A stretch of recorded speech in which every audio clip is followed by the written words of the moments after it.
आज की वीडियो में हम लोग देखने वाले हैं dress up my darling season 2 का 7th एपिसोड। तो चलिए अब कहानी को शुरू करते हैं। जैसा कि हमने लास्ट एपिसोड में देखा था, गोजो ने यहाँ पे कीतागावा को एक सॉफ्ट टॉय निकाल के दिया था, जिसे कि पाकर कीतागावा काफी खुश होती है। और फिर कुछ ही दिनों बाद जब वो सलून के अंदर अपना मेकओवर करा रही होती है, तो वो अपने सभी दोस्तों को इस बारे में बताती है, जहाँ पर उसके सभी दोस्त काफी खुश होते हैं और आपस में बातचीत कर रहे रहते हैं। लेकिन तभी उसका एक दोस्त यहाँ पे नोटिस करता है कि कीतागावा थोड़ी थोड़ी मोटी होती जा रही है। तो यही बात जब वो कीतागावा को बताता है, तो कीतागावा इस बात को मानने के लिए मना कर देती है। लेकिन कुछ ही दिनों बाद जब यहाँ पे कीतागावा का फोटोशूट होता है और वो अपना काम करने के बाद अपने दोस्तों के साथ जब बातें कर रही होती है, तभी वो बातें करते हुए उन्हें ये बताती है कि उसके पसंदीदा लड़के ने उसे ये सॉफ्ट टॉय निकाल के दिया है। तो ये चीज़ देखकर वो लोग भी काफ़ी खुश होते हैं। लेकिन तभी यहाँ पे उनकी एक कलीग ज्वाइन करती है, जो कि उनके साथ बात करती है। और वो बात करते हुए यहाँ पे उसकी एक फ्रेंड का भांडा फोड़ती है, जहाँ पर कीतागावा को पता लगता है कि उसका एक नया नया बॉयफ्रेंड बना है।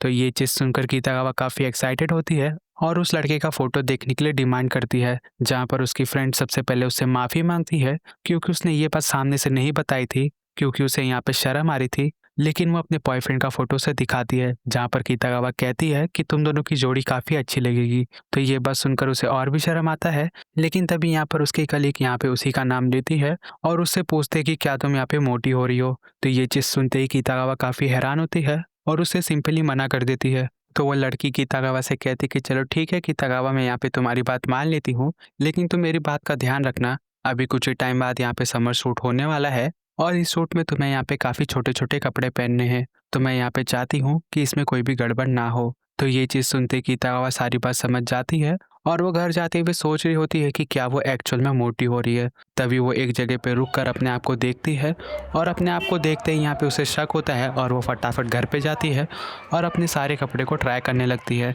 जहाँ पर उसे पता लगता है कि उसके एक भी कपड़े उसे फिट नहीं हो रहे हैं। तब वो ये चीज़ देखकर थोड़ा घबराती है और वो यहाँ पे एक ऐसे कपड़े को पहनती है जिसमें कि उसका स्किन थोड़ा बहुत विजिबल होता है। तभी वो यहाँ पे नोटिस करती है कि उसका पेट हल्का सा बाहर आ गया है, जिसका कि मतलब कीतागावा एक्चुअल में मोटी हो चुकी है। तो ये चीज़ देखकर उसे यहाँ पे काफ़ी बुरा लगता है और वो अगले ही दिन से यहाँ पे डाइट शुरू कर देती है। तो ये चीज़ सुनकर उसके सारे दोस्त यहाँ पे काफ़ी हैरान होते हैं और उससे पूछते हैं कि ऐसा कैसे हो सकता है। तो कीतागावा कहती है कि मुझे भी यहाँ पे खुद नहीं पता और अगर मुझे यहाँ पे ज़रा सा भी पता लगा होता तो मैं अपने आप को कंट्रोल कर लेती। तभी नोआ उससे कहती है कि देखो कीतागावा, यहाँ पे मुझे तुम्हारे ऊपर एक बार शक हुआ था। जब तुम यहाँ पे रेन समा का क्रॉस प्ले कर रही थी, तब मुझे लगा था कि तुम यहाँ पे मोटी हो चुकी हो। तो ये चीज़ सुनते ही कीतागावा यहाँ पे भड़क जाती है और उससे कहती है कि तुम्हें जब पता लग गया था तब तुमने मुझे बताया क्यों नहीं। तभी उसकी दूसरी फ्रेंड उसे शांत करती है और कहती है कि हमें तब नहीं पता था कि तुम यहाँ पे एक्चुअल में मोटी हो रही हो, और जिस दिन तुमने रेन समा का आउटफिट पहना था उस दिन तुम एकदम नॉर्मल दिख रही थी। तभी यहाँ पे कीतागावा को रियलाइज़ होता है कि रेन समा का आउटफिट पहनने से पहले उसने ये चीज़ पहना था ताकि उसका फिगर एकदम कंट्रोल में आ जाए। तो ये चीज़ पता लगते ही उसे यहाँ पे काफ़ी बुरा लगता है और वो पूरा दिन यहाँ पे टेंशन में ही घूम रही होती है। लेकिन वो रात को गोजो के घर पे पहुँचती है, जहाँ पर बहुत ही अच्छा खाना बना हुआ रहता है और वो अपने डाइट को बुलाकर उस खाने को खाने लगती है।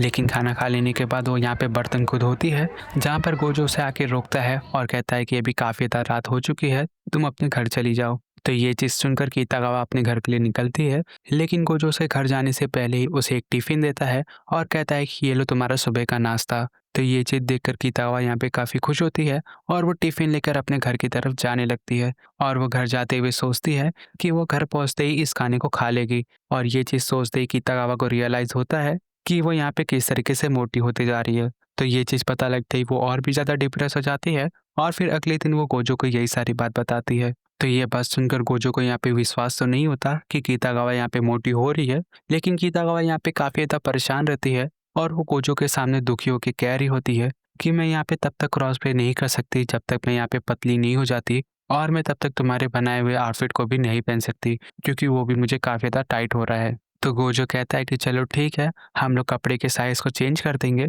तो ये चीज़ सुनकर कीतागावा उसके ऊपर ही भड़क जाती है और कहती है कि तुम्हें यहाँ पे मेरे ऊपर गुस्सा नहीं आ रहा? तुमने इतना ज़्यादा टाइम लगा के उस सारे ड्रेस को बनाया था और अब तुम यहाँ पे कह रहे हो कि हम यहाँ पे साइज़ को चेंज कर देते हैं। तो गोजो उसे समझाता है कि यहाँ पे हर कोई इंसान मोटा-पतला होता है, तो तुम्हें यहाँ पे इतना परेशान होने की ज़रूरत नहीं है। लेकिन कीतागावा उससे कहती है कि नहीं, मैं यहाँ पे पहले पतली होऊँगी, उसके बाद ही यहाँ पे ड्रेस को पहनूँगी। तो ये चीज़ सुनकर गोजो उसे सिंपली ओके कहता है और उससे पूछता है कि अच्छा तुम मुझे पहले ये बताओ कि तुम यहाँ पे दिन में कितनी बार खाना खाती हो? तभी कीतागावा यहाँ पे घबराते हुए उससे कहती है कि मैं यहाँ पे 5 बार दिन में खाना खाती हूँ। तो ये चीज़ सुनकर गोजो काफ़ी हैरान होता है और उसे तब रियलाइज़ होता है कि कीतागावा यहाँ पे दिन में 50,000 कैलोरीज़ वाला खाना खा लेती है, जिसकी वजह से वो यहाँ पे एक्चुअल में मोटी होती जा रही है। तो गोजो को अपने आप को इस तरीके से लुक देता हुआ देखकर वो उससे कहती कि प्लीज़ मुझे इस तरीके से मत देखो, मैं यहाँ पे पतली होना चाहती हूँ। तो गोजो उससे कहता है कि अगर तुम अपने डाइट के ऊपर फ़ोकस करोगी, तो तुम यहाँ पे नॉर्मल हो जाओगी।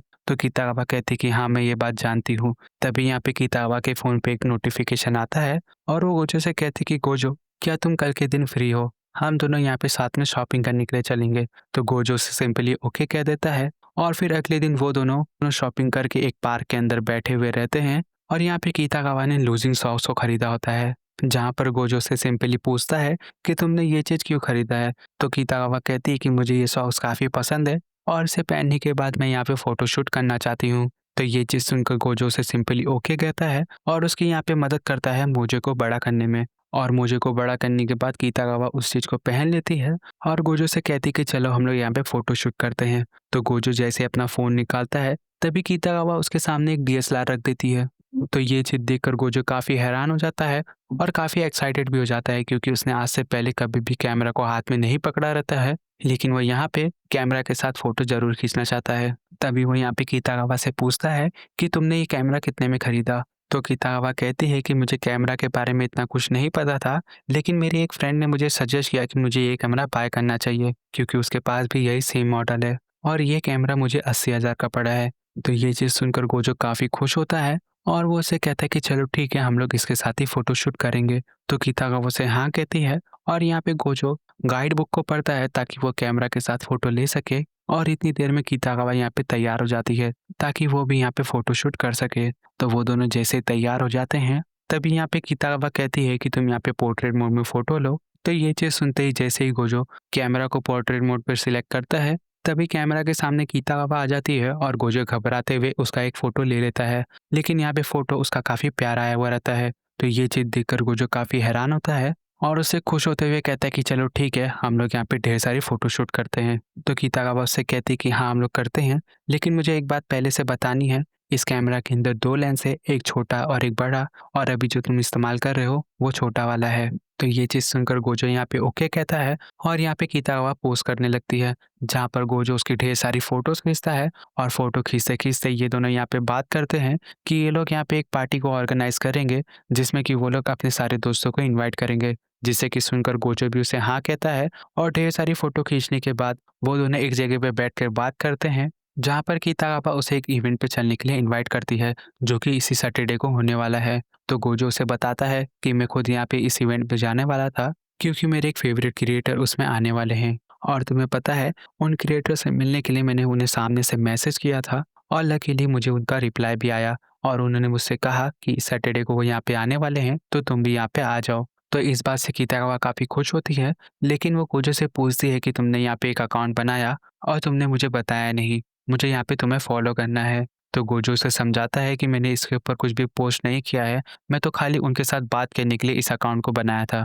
तो किताबा कहती है कि मुझे इस बात से फ़र्क नहीं पड़ता, मुझे तो यहाँ पे तुम्हें खाली फ़ॉलो करना है। तो गोजो से सिंपली ओके कह देता है। तभी किताबा यहाँ पे बताती है कि उस इवेंट के अंदर ये भी आने वाला है और वो भी बहुत ही अच्छी तरीके से क्रॉस प्ले करने वाला है, जिसे कि देखने के लिए मैं यहाँ पे काफ़ी ज़्यादा एक्साइटेड हूँ। और वो इतना कहने के बाद गोजो से कहती है कि चलो अभी यहाँ पे तुम्हारे घर चलते हैं, क्योंकि मुझे यहाँ पे एक और जन की फ़ोटो लेनी है। तो गोजो उससे कहता है कि चलो ठीक है और फिर वो दोनों उसके घर पे आते हैं, जहाँ पर कितागावा अपने कैमरे से गोजो की दादाजी की फ़ोटो लेती है और फ़ोटो लेने के बाद वो उन्हें दिखाती है, जहाँ पर गोजो के दादाजी उससे कहते हैं कि फ़ोटो तो काफ़ी अच्छी आई है और वो कितागावा को यहाँ पे ब्लेस करते हैं। तो ये चीज़ देखकर कितागावा को यहाँ पे काफ़ी अच्छा लगता है और फिर यहाँ पे ये वाला एपिसोड फाइनली खत्म हो जाता है।